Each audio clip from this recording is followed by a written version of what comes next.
Ayan, hello po. Magandang gabi, no? Magandang umaga na. Sampanig man tayo ng mundo. Ayan. Nakikita niyo ba aking nails? Ayan po ha. Ganda, no? Fake nails po ito ha. Ayan, maganda lang yung glue na nabili ko ngayon. Kita niyo naman, oh. Hindi siya na talaga na natatanggal. Oh, ayan ha. Ang cute, di ba? Okay, kasi ayaw ko ng ano.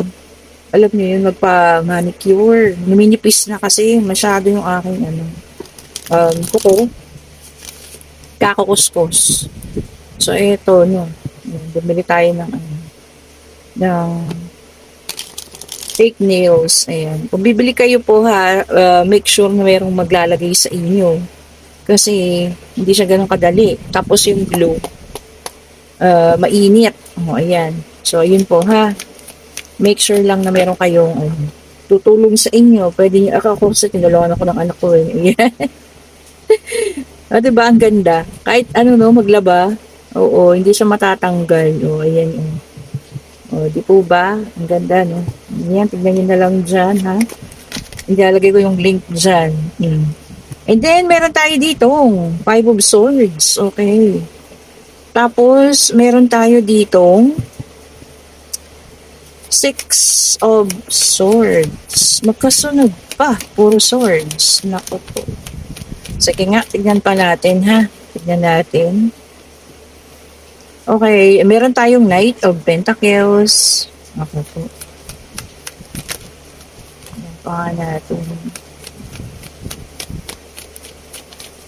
Siyempre, kalaunan pala ito ha. Kapag lagi naman tayo nagbabasa, siyempre matutungkab din po. Kasi pandikit lang naman siya. Diba? Pero kung kayo'y marunong mag-alaga, mga ibang gumagamit nito, alam na yan kung paano alagaan. Diba? Okay, tignan pa natin. Nakaranas ba kayo ng ulan? Umulan dito sa amin, pero lalong uminit po ang panahon kasi hindi siya ganun kalakas. Meron tayong Queen of Cups. Ay, meron pa isa. Wait lang. Ayun. Okay, so meron tayo rito Nine of Pentacles. Tignan natin. Tignan pa po natin. Ingatan nyo lang yung glue po ha. Mainit. Kung gagamitin nyo yung glue. As in, mainit siya. Sa balat. Pero sa kuko, wala ka namang mararamdaman. Five of Cups. Four of Cups. Ano ba yan? Magkakasunod, oh. Tingnan nyo naman. Nakaka-intriga naman ito. Ay, oh. Okay po. So, the death card. Nagtapos na relasyon. Ayan ha. Pero yung iba sa inyo, hindi alam yung dahilan. Bakit? Umalis siya. O kung ikaw man yung umalis, ano? Ayun po. Ito yung kanyang mga dahilan. Bakit po siya umalis, ha? O, kita nyo. Meron tayo ditong pakiramdam niya, talunan siya. Siguro mas maganda yung trabaho mo, mas okay yung trabaho mo, mas maganda kang kumita kaysa sa kanya. So yun po ha, nagkaroon siya ng pakiramdam na para siyang talunan. Okay? So yun yung isang reason kung bakit po siya umalis. And then yung pangalawa, obviously may sinamahan. O, nakita niyo naman ha. Ayun po, o, ayan. So, obviously, may sinamahan. At, alam niyo yun, maaring natukso sa iba. Ayun po. And, eto naman, ano, talagang siya mismo, yung umayaw. Ayan po ha. And, alam niyo yun, parang nagsawa. Ayan kasi, nakastagnant lang. Ayaw na rin, ano, parang talagang gusto na ng panibago. Gusto niya na ng alam niyo yun, panibagong relasyon or panibagong makakasama. Pero sana nakapag-usap siya ng maayos sa inyo, di ba po, ano, bago man lang yun naganap. Okay, and meron namang dito, no, kalungkutan, ayan, ang kanyang nararamdaman sa ngayon, pagkabalisa. Meron din pagsisisi. Ito yung mga dahilan niya, ha. Ito raw, kalungkutan. Maaaring may nangyari, no, sa kanya na nakaramdam siya ng sobrang kalungkutan kaya mas gusto niyang umalis. Kasi ayaw kanyang madamay pa, ayaw kanyang makasama pa sa kalungkutan kanyang nararamdaman, ano. Ayun po ha. And then, meron din tayo ditong Four of Cups. Ayan. pagsisisi. So, kung sino naman tong taong ito na umalis sa buhay mo, no? Ito rin ang isa sa mga nararamdaman niya, pagsisisi kung bakit siya umalis. O, di ba po? Kaya lang talagang nagtapos na kasi ito. So, ito ka na, no? Naging emotional, Queen of Cups. Ayan ha. Pero okay na, recover na, oh. O, ayan. So, dun sa mga naiwan na walang closure, baka naghahanap kayo ng dahilan kung bakit siya umalis. So, ito na po yun. Okay po. So, meron taong alam mo yan, feeling niya talunan siya kasi pakiramdam niya mas magaling ka. Lalo na rito sa pagkita ng pera. Ayan tignan mo kasi mas marunong ka eh. O, 'di ba? Mas mautak ka, mas magaling ka. And meron namang kalungkutan at obviously merong sumama sa iba. Okay po. Ito, meron namang wala lang, gusto niya na mag-explore ng iba na. Talagang ayaw na rin. Pero kita mo naman, nagsisisi sa ngayon. Okay po. And ito talagang nagtapos na. Wala na talaga ha. Nag-end na yung relationship ninyo. Ikaw, okay ka na eh. Natanggap mo na eh. Ewan natin siya, no? Kasi, ayan, yung mga rason nga, no? Kung bakit, alam niyo yan? May kalungkutan siyang nararamdaman sa ngayon. Diba? Ayan ha. Yun po ang kanyang mga rason kung bakit siya umalis.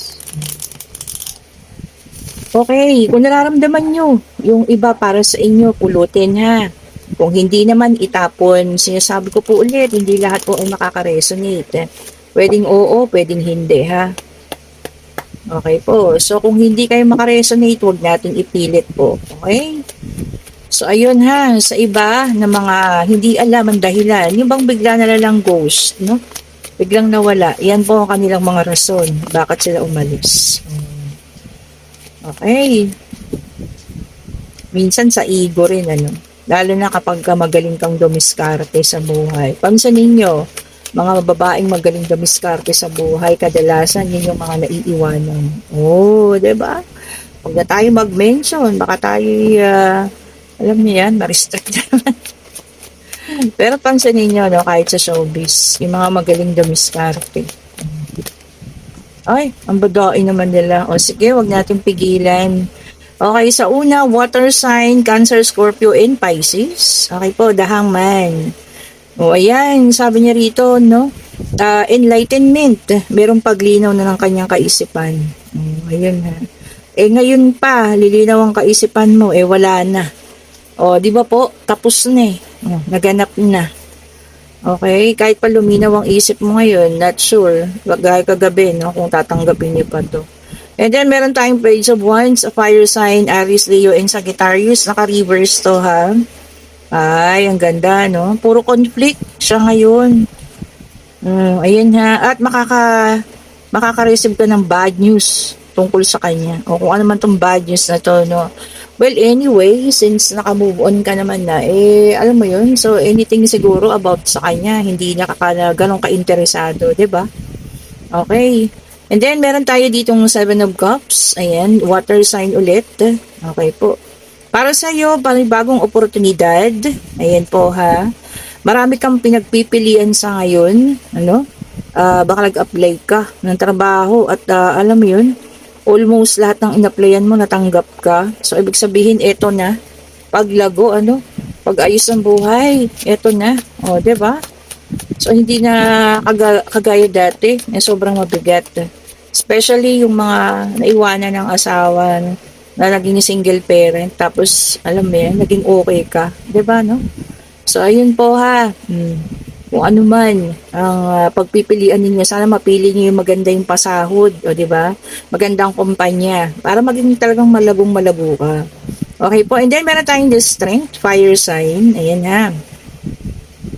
Lumabas na ba lahat? Kulang pa si air. O, ayan. Sabi niya rito, no? Inner strength. Ayan ha. And focus. Yan ang baon mo sa ngayon.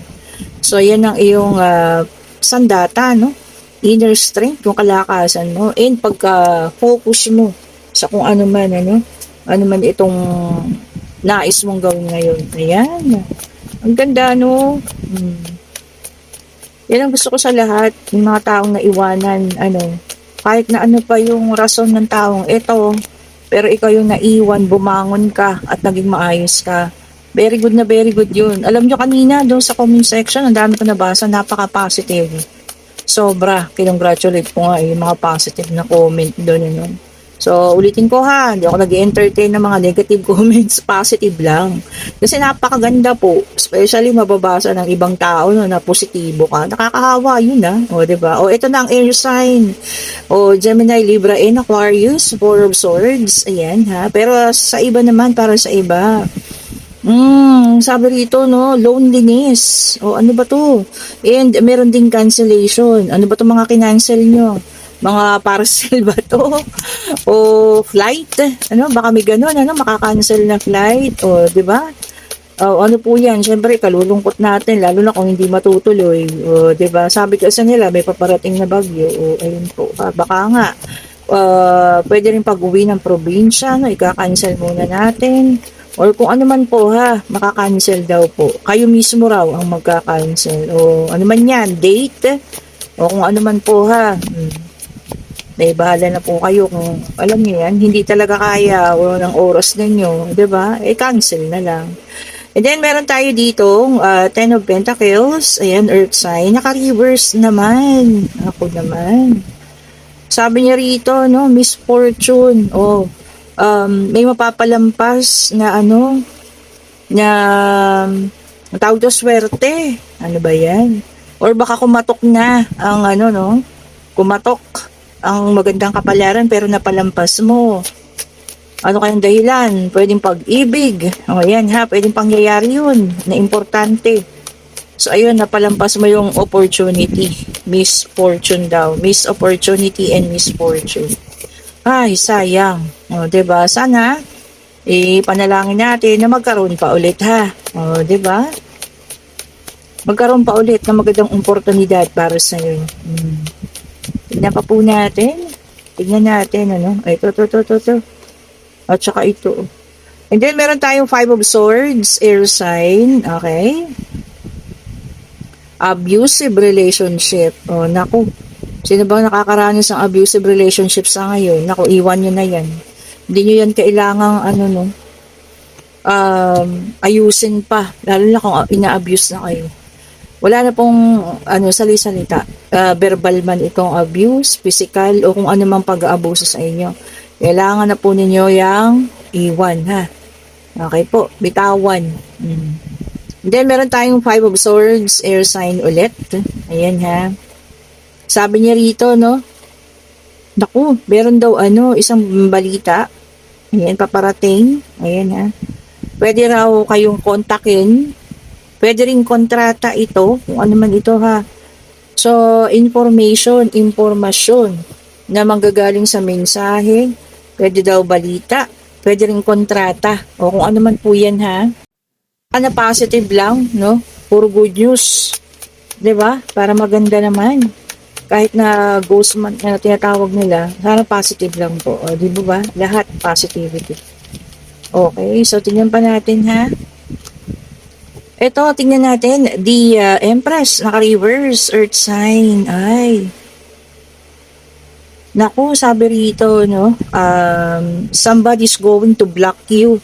O, ayan ha, baka merong kayong hindi pagkakaunawaan. Tapos ang person niya mahilig man-block. O, naku, hayaan niyo na lang po. Huwag kayong makiusap, huwag kayong ibaba yung sarili ninyo ha, bahala siya kung ayaw niya, diba? I-mirror nyo. Huwag nyo rin kausapin, huwag ka mag-effort, tignan mo. O, diba? Kung hindi bumalik, ayos lang. O, kung bumalik, kayong bahala. Kung nyo patatawarin pa. And then, Two of Wands, fire sign, Aries, Leo, Sagittarius. Ayan, ha. Making decision, pagpili, ha.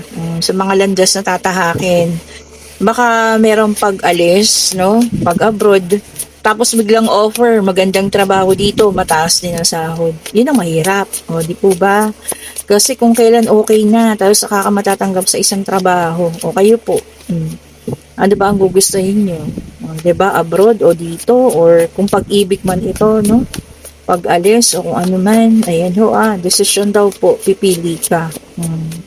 Hindi po pwedeng hindi. Kailangan nyo mag-desisyon at kailangan nyo pong pumili. O, ayan ha. Ay, mahirap yun. And then, meron tayong Knight of Wands, fire sign. Okay po.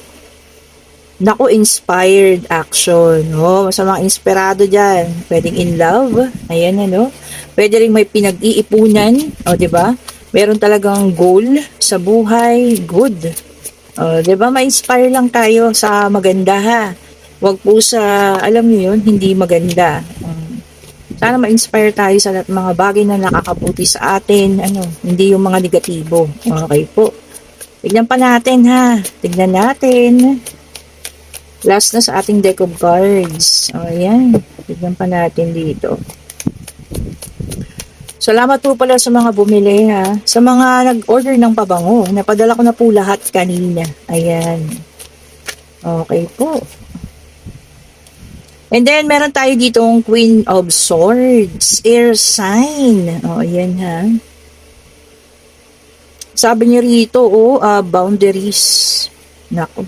Magsiset ka na ng boundaries this time. Ano, hindi na talagang, alam niyo yun, sobra-sobrang pagmamahal, hindi na sobra-sobra. Kumbaga, meron na, gitna ka lang. O, 'di ba? Kumbaga, yun tama lang, yung sakto lang. Hindi po pwede yung sobra-sobra. Oh. Kumbaga, may boundaries na talaga, no? Ganda. Mas okay po yun kaysa yung, alam niyo yan, ang ating sarili ay ilagay natin sa mga bagay na sobra-sobra ka magmahal, sobra-sobra ka magbigay. Pagdating ng talo ka, ikaw pa rin po ang talo. O, 'di ba? Set boundaries na po, ha. Sabi ko lagi sa inyo, unahin ang sarili. O, 'di ba? Alam nyo, ang ganda, no? Ang ganda talaga po niya. Para siyang, siya na yung kuko mo. O, ayan, ha. Oo. Ganda po eh. Ang tigas. O, hindi siya madaling maalis po. Ayan. Pero syempre kalauna na, pag naglaba-laba tayo, ayan, nababot sa tubig, tanggal. O, 'di ba? Pero mabuti na to. Kasi sabi ko nga, safe na yung mga natin. Gusto ko lang po siyang ilagay kasi nagagandahan ako sa kanya. O, ayan, transition. So, eto, no, talagang may progress, paglago. Ayan, ha. Pagkatapos daw ng storm. O, ayan. So, may paglago pagkatapos ng bagyo. O, ayan, isa-isa lang ibig sabihin niya. Natapos ang unos sa buhay mo at eto na. Paparating na ang paglago, pagarating na ang pagkalma ng buhay mo, pag-ayos, no? Sahurin natin, tanggapin natin, ha. Kasi hindi naman yun masama, 'di ba? And then, meron tayo ditong Seven of Swords. Ayan. Naku, sabi niya rito, no? Lack of conscience. May mga taong makikilala kang walang konsensya. Naku, mag-ingat ka, ha? Siyempre, kahit gaano kakabait, kung ang taong kasama mo sa trabaho, walang konsensya, gagawin at gagawin ka ng hindi maganda yan. So, mag-ingat po, ha? Mag-ingat. Then, same thing, two paths, decision making. Ayan ha, 2 beses. Maraming tao magde-decision ngayon, pipili. Pwedeng mamahalin, pwedeng pangkabuhayan, financial, kung ano man itong pipiliin ninyo. Ha? Sana mapili niyo po yung maayos. Ano? And then, meron tayo dito King of Pentacles. Ayan. Sabi niya rito, no? Risk taker. O yung iba sa inyo, ang tawag dyan, kukuha at magte-take ng risk, no? Kumbaga, okay lang, parang ganun. Kahit anong mangyari, kailangan ko subukan ito. Ganun. May mga pananaw na ganun, kailangan gawin ko to para sa akin, para sa ikabubuti ko. Ayan. Kahit hindi sigurado yung kalalabasan, magte-take daw po ng risk. Ayan ha. Kung sino naman po itong mga taong ito, ayan, malalakas ang loob. Minsan ganun talaga eh. Lakasan na lang ng loob para makuha mo yung isang bagay na gusto mo. Di po ba? Tignan pa natin. Eto na, may number 7 tayo and this is the Chariot. Ayan. Ang ganda, no? Ito magte-take ng risk. Ito naman determination o determinado. Yung mga tao daw na determinado na sa ngayon at gagamitin na rin yung kanilang self-discipline. Ayan. And para makuha yung talagang gusto. Ang ganda, magkasunod pa sila. Determination focus, ganun. Yung mga gusto ko, kapag kami gusto, ang ganda So, ang pangalawang numero ay 14. Okay po. At ito ang Angel Temperance. Ayan ha. Sabi niya rito, no, maraming perspective. Kumbaga, marami pang naiisip na gustong gawin sa buhay. O, ayan.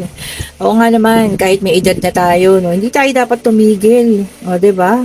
Kasi meron at meron tayong maiisip na maaaring magandang bagay na gusto nating gawin o gusto nating i-achieve o kung ano man po yun ha, wala sa edad yan. Basta kung gusto mong gawin, go lang. Basta maganda, hindi ka nakakasakit ng tao, hindi ka nakakasira ng pamilya o kung ano man. Sige, go lang po ha. O, 'di ba? Bettering yourself. O. So, ayan ha, 7 and 14 ang mga numero.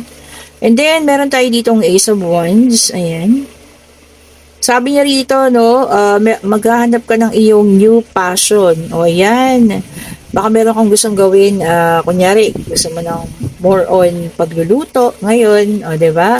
Para may passion ka sa cooking, pwede rin namang sa pagkanta, yung mga ganyan, ano. Parang diversion, o, 'di ba? Kasi siguro sobra ka ng pagod, gusto mo naman ng kahit kaunting ano lang, o pag-relax-relax, o, 'di ba? No, okay lang 'yan po ha. Sabi niya nga, hanapin ninyo kung ano yung ikaliligaya ninyo. No? Maiksi lang ang buhay ng tao, sabi nga ni Father. Ano? So, kailangan nating magmahal, mahalin, kailangan nating magpakasaya. O, diba? Oh, ang ganda. Number 18, the moon. O, itong mga numero ha, 7, 14, 18. Okay po. Sabi niya rito, deception or pangluloko ha. O, naku. Baka ang iba sa inyo pinapaasa lang. Pwedeng sa relasyon, pwedeng sa kung ano man ano. Alam niyo yun, yung kayo ay pinapaasa lang na magiging okay kayo pero hindi naman pala. O, 'di ba, banda sa huli, wala na. O, 'di ba? Pinaasa ka lang. O, 'di ba, taga-libre, taga-sundo, mga ganyan yun. Pero alam niyo yun, wala naman pala talagang alam niya, nararamdaman para sa inyo. O, kilalanin po ha, ang lahat ng tao. O, di po ba? And, pwede na kayo magtanong ha. Pag-ibig, pangyayari. Ayan. Pag-travel, financial, o kung ano man ha. O, ayan po. Magtanong na kayo. Okay po. Sige, magtanong na. Magtanong. Pwede na kayong magtanong ha. Answerable by yes or no. O, tingnan natin kung anong ibibigay ng ating Divine Universe na kasagutan. Ayun na. So, nakita niyo yun? Tumalon-talon pa siya. So, eto na po. Ayan ha. And ang sagot po ay yes. Ayan, ano. Talagang mayroon taong ano ngayon, ano, nade-depress. May remorse, no. Ayan. Meron din siyang nostalgia, inaalala ang mga nakaraan. O, ayan ha. So, kung nakaka-relate kayo dun sa situational reading, no, naghaharap kayo ng rason or bakit, dahilan, kung bakit umalis ang taong ito, baka isa doon, ano. So, ayun po, kung ano man ang kanyang dahilan ngayon at wala umalis siya sa buhay ninyo.